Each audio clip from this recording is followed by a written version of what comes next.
Systematizing the problems associated with this car turned out to be unexpectedly difficult. We are not inclined to idealize cars, but the second-generation Ford Kuga resisted for a very long time before we managed to dig up any compromising evidence on it.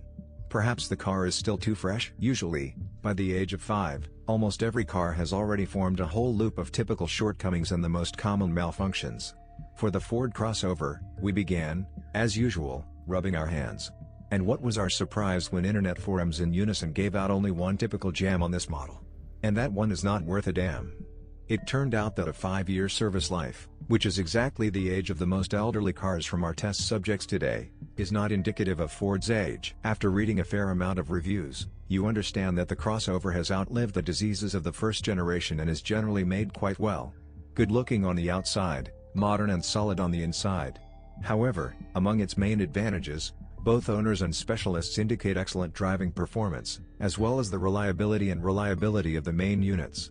It's even difficult to single out anything as a leader here, so let's go in order, noting the nuances that you should keep in mind when buying this car. Moving on to the details, let's start with the diesel engine, the thrust of which is enough under any conditions. The manufacturer offered a choice of two versions of the TSI motor of different power, 150 and 180 horsepower.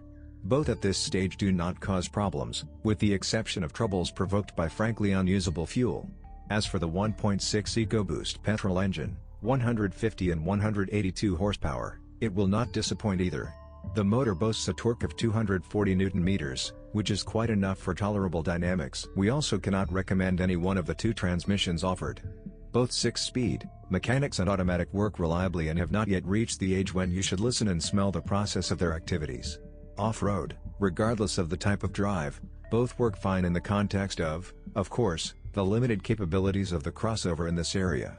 And the Kuga all-wheel drive system, in addition to routine control, does not require attention to itself yet. Do not say anything reprehensible about the body. Of course, its size does not suit everyone, but even many owners of 10-year-old crossovers still cannot complain about corrosion or even a slight bloom of iron. And this despite the fact that the paintwork of the Kuga is quite thin and easily injured. And there are no complaints at all about the interior trim.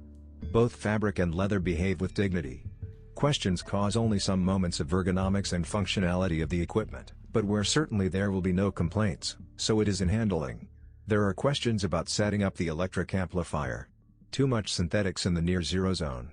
But with more severe deflection, there is organic and correct feedback on the steering wheel, and the wheels respond to commands accurately and quickly. Balanced suspension settings help you get the most out of your ride. Here in comfort, and speed of reactions to road conditions. Since we are talking about the suspension, it will not be out of place to say a few warm words about it. An important advantage of the chassis is durability. The most frequent replacement, stabilizer struts, after 60 to 80,000 km. Other details on occasion go up to 200,000 km. This is a resource of ball, silent blocks of levers, thrust bearings and the pillows themselves, shock absorbers. However, the silent blocks of the rear multi-link last up to 3 years on average, regardless of the mileage. After that, the fasteners of the rear transverse levers, with the help of which the toe-in is adjusted, can become boiled. Needs regular lubrication. By the way, running gear repairs are expensive, many components change along with the levers. And as for that single jam, since we mentioned it, we must lay it out to the end. This is the so-called braid, a plastic overlay above the license plate, which is on the fifth door. With its corners, it rubs against the body and, with a guarantee, wipes two full-fledged gullies to the metal. The recipe for prevention is simple: remove the braid and chop off the corners with a file. And finally, now there are no cars without electronic glitches. Kuga is no exception. It's somehow better with electrics. Sometimes the headlight control unit suffers, but inconsistencies in various electronic protocols often come out. This can manifest itself in the incomprehensible behavior of the radio, the alarm lights that come on, the illogical operation of the heating of mirrors and seats. But, as you already understood, for the second-generation Ford Kuga, this is already mere trifles. They will not spoil the impression of the car if there is an eccentric who will agree to sell it to you for a little money. Structurally, the chassis of the Kuga is similar to the platform Focus, but not interchangeable.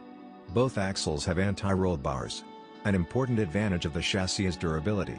Steering tips can easily last more than 100,000 km, and steering rods can move twice as much. The work of the AKP cannot be called swift, but claims against it are rare. Perhaps this is the best of the budget 6-speed boxes created by the Americans in this century. They also do not complain about breakdowns of the MCP. Unless the selection of gear ratios, the first gear in the manual gearbox can be made longer, while the second one can be significantly shortened.